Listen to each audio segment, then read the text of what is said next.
October 27th, 2020. What were you doing on this day? Me personally, I'd played my last baseball game of the year the week prior. Baseball had gotten canceled due to COVID. So on this day, I was riding my bike just like any other day after baseball. Several other things happened on this day. COVID cases hit a record high. NASA discovered water on the moon. And it was also Game 6 of the 2020 World Series. In Game 6 of the 2020 World Series, Blake Snell was pitching the kind of game that kids dream about.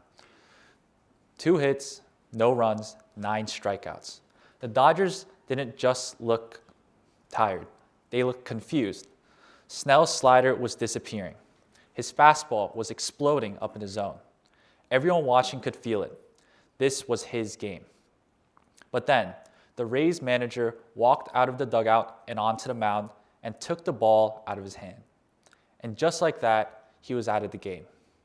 Not because he was tired, not because he was losing control, but because the numbers said so. The Rays analytics department had years of data showing that pitchers face what's called a third time through the order penalty. Essentially, the longer the pitcher stays in, the more a pitcher's velocity drops and the more hitters adjust. The expected slugging percentage rises, and the chances of winning for the Rays decrease. This strategy had been consistent with what the Rays had been doing all season long, and the model pointed towards one decision: pull the pitcher out of the game. But as soon as they pulled the pitcher out of the game, things flipped. The Rays immediately lost the lead and proceeded to lose the World Series. Now, this decision is still debated upon. Was trusting the numbers the right decision? This moment stuck with me not just because I love baseball, but because I started to realize we're living our lives the same way, letting the numbers make decisions for us, even when reality is telling us something different.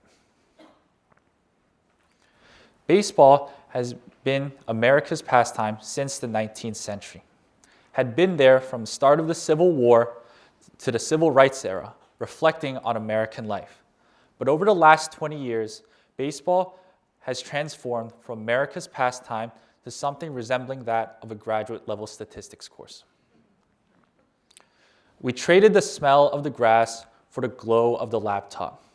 We went from scouting players with our eyes to using advanced analytical terms only the truly obsessed could understand. Honestly, analytics changed the sport in good ways too. The Moneyball era in the early 2000s showed that small market teams with data could compete with giant big money spending teams. Teams with data optimized lineups, and they found tiny efficiencies that added up to real wins. Scouts with gut feeling were replaced by data scientists and by the latest software. But here's the part that people don't talk about. Models are built on averages. They collapse the messy reality of the world into simple, clean, and predictable patterns. But reality, with so many variables, cannot always be predicted. And the World Series is not just your average game. A winner-go-home game is an emotional furnace. It's an outlier, and outliers are exactly what models are worst at handling. A model can't see fear in a hitter's eyes. It can't feel the crowd tighten with every pitch. It cannot feel the excitement in the air. Analytics capture the normal, while humans experience the exceptional. If you were to push analytics to the extreme and build a perfect model, baseball would start to look less like a sport and more like a simulation. Every pitch would be optimized. Every swing hitting the sweet spot of the barrel. You would start to see a lot more walks, a lot more strikeouts, a lot more home runs, because those are what the models prefer. At that point, you've created something efficient. But have you created baseball? No, because the beauty of baseball has always lied in its unpredictability. The diving catch, the random bloop single, the pitcher who finds an extra 2 miles per hour in the 7th inning. The moments that defy logic are the ones that we remember the most. If you strip randomness, human intuition, and emotional momentum away from the game, you're not perfecting it. Instead, you're mechanizing it. However, baseball isn't the only place where this is happening. In our world, we are constantly told to reduce our lives to numbers. For example, your GPA can become a measure of your intelligence rather than your ability to think critically. Your followers and your likes on social media can become a measure of your social worth rather than how you treat others. Insurance companies assign risk profiles to determine how much you need to pay. Governments use data models to allocate resources to high-need neighborhoods. Employers use algorithms to scan a person's resume before a human being ever looks at them. These numbers are clean and comforting. They make messy realities feel objective. They give us rules, rankings, and the illusion that we're making perfect decisions. But there's the same problem appears. The more we rely on a simplified model, the less we see the actual human being in front of us. For example, a doctor ignores a patient's pain because it did not flag a red zone in the diagnostic software. Colleges pass on brilliant students because they didn't have the right GPAs or test scores. Companies pass on great employees because their algorithm didn't flag the right keywords. Everyone who doesn't fit the model isn't even considered. We don't fail because the data is bad. We fail because we stop seeing. So now what? Not reject the data, but refuse to let it be the final word. Use it as a tool rather than a verdict. Let analytics raise questions, not answers.